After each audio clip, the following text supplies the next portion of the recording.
Good morning, dear student. Today, again, I am going to take the class 10, and under this, just previous classes, we have discussed about the political causes. Now, even also I have given the notes. Now, I will discuss about the economic causes of the 1857 revolt. Under this, when the British came here for trading purpose, just they opened the industries and started to spread their industries, and the main motto of the British to control the economic resources or economic power of the India, because the philosophy of the British was, if we want to rule over India, first we have to control over the economic power of the India. So just under this he followed the policy of drain of wealth. Drain of wealth means India's wealth were taken out to England. This process was known as the drain of wealth. Like indigo, British has given the pressure to grow the indigo, and indigo has taken to England. Even also raw material, what it will call iron, just they started to take out other things also. Now, decay of the cottage industries and handicrafts. When British started to take the raw material from India to England and manufacture goods, just they brought to England to India and started to sell in the market of India. Earlier, their main motto was to stop the cottage industry and handicraft industries. So, for stopping to them, British started to sell their manufactured goods at low prices. Due to that, even also it was manufactured by the machines, so the quality was also good, and Indian people started to buy. And due to that, cottage industries and handicraft became victim, and they were not able to sell in the Indian markets. Due to that, just they stopped their works. And even also British has given little greedy, if you are earning more and more, just come in my industries, join here, you give all the raw materials and everything, I'll give you more wages. Now second thing, exploitation of the economic resources. Under this, British main policy was exploit the economic resources. Where were the source of income? British started to capture that area, and by the help of British became owner of the India. We were the slave, we were the workers. And even also the day has come till 1857, Indian people became the slave of the British. Whatever the British were saying, just we were following. We did not have any options. Now, third point, growing the unemployments. When handicraft stopped, even cottage industry stopped, we did not have the employments. So we started to work in the British industries, and the working hour was not fixed. We did not have any employer. So we were working under the British and in their industries or other what is called agriculture farm also, but to very less salary we were getting. Now next point, growing the employments over unemployments in human treatment of the indigo cultivators. British has given started the Tinkatia system in India. Tinkatia system was that if a Bihari farmers were having 20 kattha land, out of 20 kattha land they would have to grow 3 kattha land only for indigo, nothing else. And land were selected by the Indian people, sorry, British people, British East India Company, and only fertile land were chosen for them. So even also there was no use of the indigo in India. So very nicely, just Indian farmer has grow the indigo and sell at the low prices, very low prices to the British hands. Now, even also they were not able to use.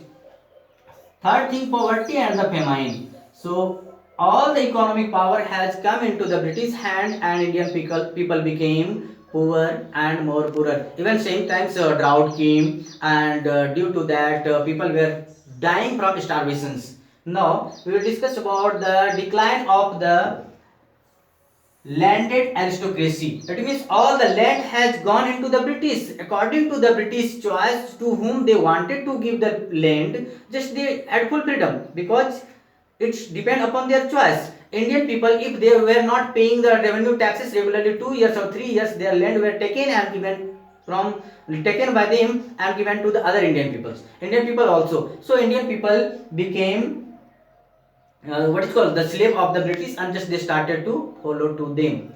Second point, just the third point, I will discuss about the political causes.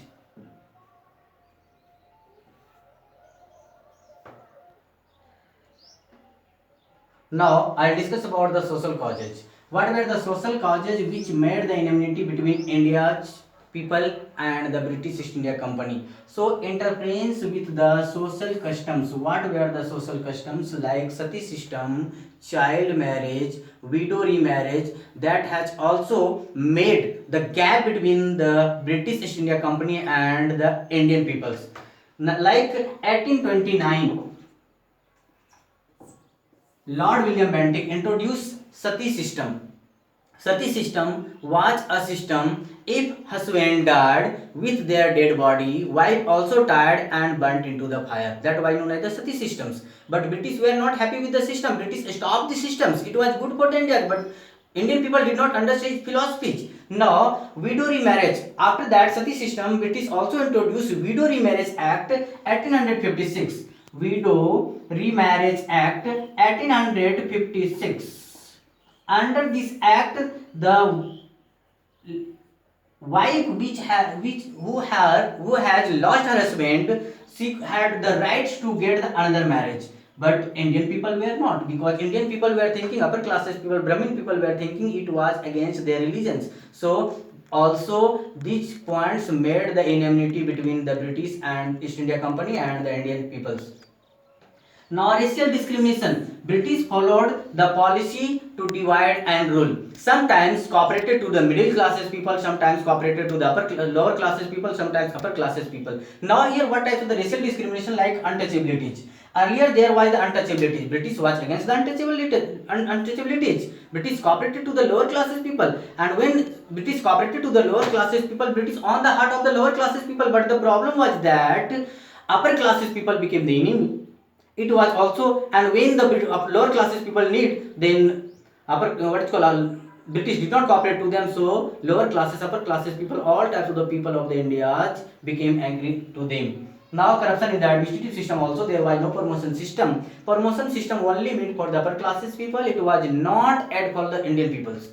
Sorry, promotion system was only meant for the British peoples, not for the Indian peoples. So Indian people were not satisfied from the administrative system of the British. Now the second point, operation of the poor. So when the British started to cooperate to the poor people, Indian people were not, upper classes people were not happy, and just they became angry. Now activities of the missionaries.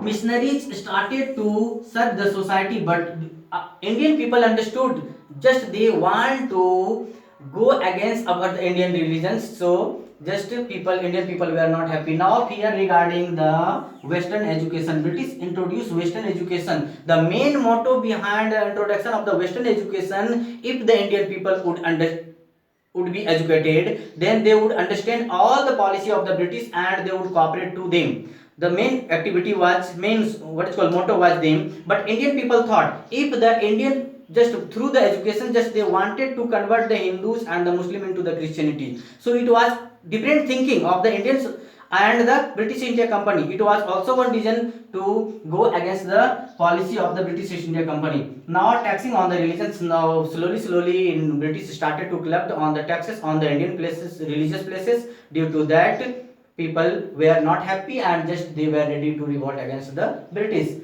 Now military causes. Next class we will discuss about the military causes.